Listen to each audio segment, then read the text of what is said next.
संदेश बुलंदतोफ TV news. Dhule जिल्हा Rashtrawadi Congress party किसान सभेचे प्रांत अध्यक्ष ॲडव्होकेट वसंतराव मानकर यांच्या नेतृत्वाखाली किसान सभेच्या संघटनात्मक बांधणीसाठी तसेच शेतकऱ्यांच्या विविध प्रश्नांवर व्यापक चर्चा करण्याच्या उद्देशाने दिनांक 12 जून ते 15 जून 2026 दरम्यान उत्तर महाराष्ट्राचा दौरा सुरू असून त्या पार्श्वभूमीवर शिंदखेडा इथं बिजासिनी मंगल कार्यालयात शेतकरी कार्यकर्त्यांचा मेळावा आयोजित करण्यात आला होता। मेळाव्याच्या अध्यक्षस्थानी जिल्हाध्यक्ष सुरेश सोनवणे यांनी भूषवले। शेतकऱ्यांच्या विविध प्रश्नांवर सखोल चर्चा करून संघटना व सत्तेच्या माध्यमातून शेतकऱ्यांचे प्रश्न प्रभावीपणे कसे सोडवता येतील याबाबत गांभीर्याने विचारविनिमय करण्यात आला। गाव तिथे राष्ट्रवादी काँग्रेस पार्टी किसान सभेची शाखा निर्माण करा व शेतकऱ्यांना संघटित करा असे प्रांताध्यक्ष वसंतराव मानकर यांनी यावेळी सांगितले। यावेळी किसान सभेचे प्रदेश कार्याध्यक्ष अभिजित घोरपडे, सरचिटणीस तथा उत्तर विभाग प्रमुख दत्तात्रय तळोले पाटील, प्रदेश सरचिटणीस तथा संपर्क प्रमुख डॉक्टर गणेश डोंगरे तसेच राज्य संघटक बबनराव तिकांडे, राष्ट्रवादी काँग्रेस पार्टीचे जिल्हाध्यक्ष सुरेश सोनवणे, जिल्हा परिषद माजी उपाध्यक्ष भाऊसाहेब कामराज निकम, नगराध्यक्ष श्रीमती कलावती सुकलाल माळी, धुळे जिल्हा राष्ट्रवादी काँग्रेस महिला अध्यक्षा संजीवनी गांगुर्डे, माजी पंचायत समिती सदस्य डॉक्टर नितीन चौधरी, नगरपंचायत राकेश माळी, नगरसेविका पुष्पा सोनवणे, युवती अध्यक्षा रेखाताई सूर्यवंशी, राष्ट्रवादी काँग्रेस पार्टीचे तालुकाध्यक्ष दीपक जगताप, माजी पंचायत समिती सदस्य सुभाष माळी, माजी नगरसेवक अरुण देसले, राहुल पाटील, महेंद्र पाटील, विलास देसले, अध्यक्ष साखरी, मनोज महाजन शिरपूरसह जिल्ह्याचे सर्व प्रमुख नेते उपस्थित होते। यावेळी राष्ट्रवादी काँग्रेस पार्टी किसान सभेच्या सर्व जिल्हा तालुका पदाधिकाऱ्यांची निवड करून नियुक्तीपत्र देण्यात आली।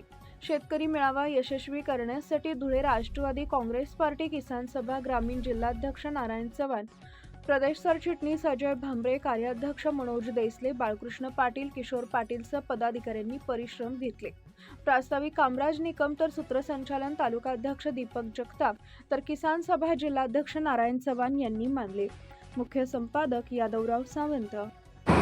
या प्रस्तावावर काम भविष्यकाळात किसान सभा म्हणून तुम्हाला आणि मला करावं लागेल। शेतकऱ्यांच्या शेतीमालाला उत्पादन खर्चावर आधारित हमीभाव आणि त्यामध्ये त्याला 20% नफा समाविष्ट करून केंद्राने हमीभाव ठरवण्याची जी नीती आहे ती बदलली पाहिजे आणि नव्या दराने शेतकऱ्याचे हमीभाव ठरवून केले पाहिजे हे तुम्ही आपल्याला सांगायचे।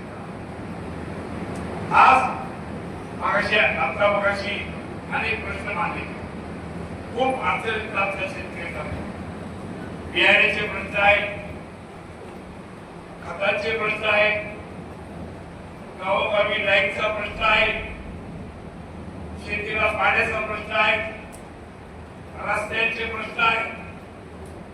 सगळे संकट झेलून आमचा बळीराजा उद्याचे दिवस चांगले येतील म्हणून शेती करतो, पण त्या शेतीत त्याचं कर्ज फेडलं नाही एवढं सुद्धा उत्पन्न आज शेतकऱ्याला मिळतं। आणि आपण अध्यक्ष साहेब आपण सत्तेत आज आपल्या नेत्या आदरणीय सुरेशताई या राज्याचे उपमुख्यमंत्री आहेत, दादाच्या पावलावर पाऊल ठेवून ते लोकांसाठी काम करतात। या राज्याचे कृषी मंत्री आपले आहेत दत्ता मामा भरणे, तुमचे नंदुरबारचे पालकमंत्री हसन मुश्रीफ साहेब आहेत, तुमचे धुळ्याचे पालकमंत्री दुसरे। मग जर आपण सत्तेत आहोत तर या सत्तेच्या माध्यमातून शेतकऱ्याच्या जीवनातले जे दैनंदिन प्रश्न आहेत हे प्रश्न समजून घेऊन या सत्तेच्या माध्यमातून कसे सोडवता येतील यासाठीचा प्रयत्न आपल्याला संघटना करायचा। यासाठी संघटना आहे। ही संघटना कुठेतरी कार्यकर्त्याचं नाव लग्न पत्रिकेवर यावं, त्याचा सत्कार व्हावा यासाठी संघटना नाही।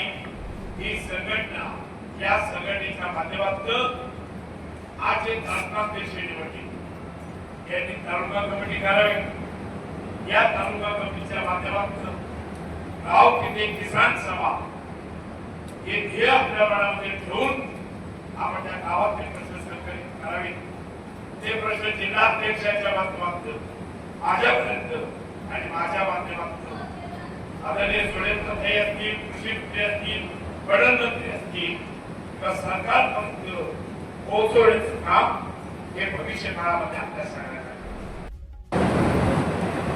शेतकऱ्यांचे प्रश्न सोडण्यासाठी, शेतकऱ्यांचं संघटन करण्यासाठी आणि त्यांना योग्य ते मार्गदर्शन करण्यासाठी मानकर साहेब गेले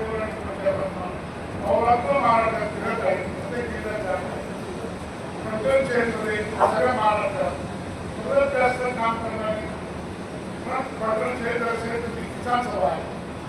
आणि अजितदादांच्या सुरुवातीपासून आपण सर्व पवार साहेबांच्या नेतृत्वाखाली राष्ट्रवादी काँग्रेसची काम करतो. आपण सर्वजण साहेबांच्या मार्गदर्शनाने काम केलं. आपला गाभा राष्ट्रवादी काँग्रेसचा मूळ हा शेतकरी आहे. ही शेतकऱ्यांची पार्टी आहे, ही युवकांची पार्टी आहे, ही कामगारांची पार्टी. पाहिजे तसं संघटन पक्षाचं होतं, पण प्रश्न आपण त्यांकडे युवक काँग्रेस आणि महिला काँग्रेस नंतर किसान सभा ते महाराष्ट्रात काम करते. आमच्या साहेबांनी घेतली मेहनत आपण सर्वजण कामांचे शेतकऱ्यांचे तर काय केलं जाईल. आपल्याला माझं वैयक्तिक मत असं आहे की आपण आमच्या साहेबांच्या नेतृत्वाने पूर्ण महाराष्ट्रावर आपला स्वामीनाथन आयोग लागू केला तर शेतकऱ्यांचे 90% प्रश्न सुटणार आहे.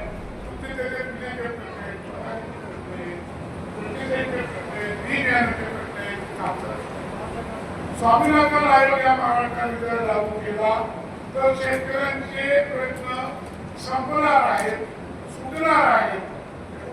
आपल्याला सरकार परंतु ती वीज इतके उशिरा इतकी कुठं चालले की शेतकऱ्यांना काय करावं ते समजत नाही. विहिरीत पाणी, आमच्याकडे टाकीचं पाणी, सुरवाडे बॅरेज आहे, आमच्याकडे सारंगखेडा बॅरेज आहे, तुम्ही नंदुरबारवरून आले, प्रकाशा बॅरेज, सगळे आम्हाला इथून 5-6 किलोमीटरवर भरपूर पाणी.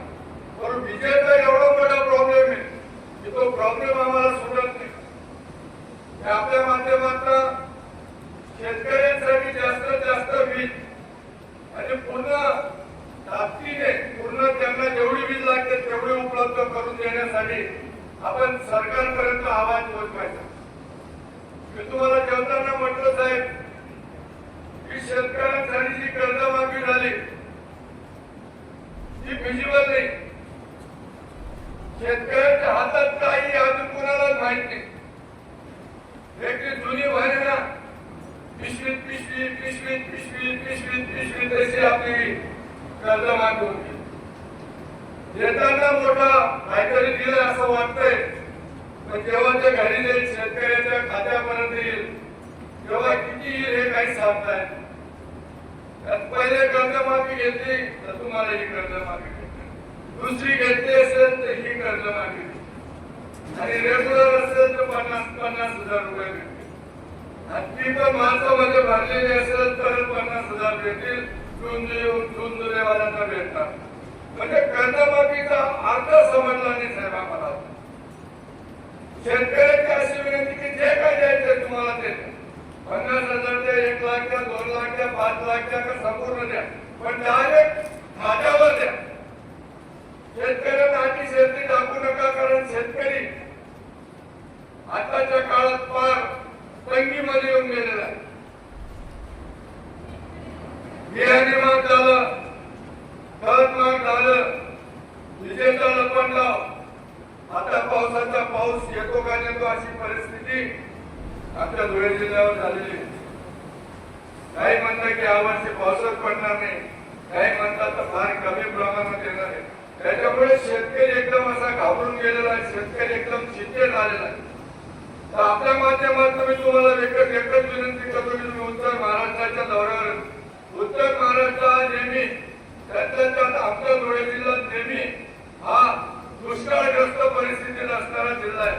आमचा तापी कानाचा थोडाफार भाग सोडला उर्वरित सगळा भाग हा दुष्काळग्रस्त भागात येतो आणि त्याच्यासाठी आपण सरकारमध्ये असल्यामुळे सरकारने काहीतरी योग्य निर्णय घेऊन शेतकऱ्यांच्या खात्यापर्यंत काय देता येतं याच्यासाठी आपण सरकार दरबारी पद्धतीने आवाज उठवावा अशी मी शिंदखेडा तालुक्याच्या नव्हे तर या धुळे जिल्ह्याच्या बैठकीत शेतकऱ्यांच्या वतीने आपल्याला विनंती करतो आणि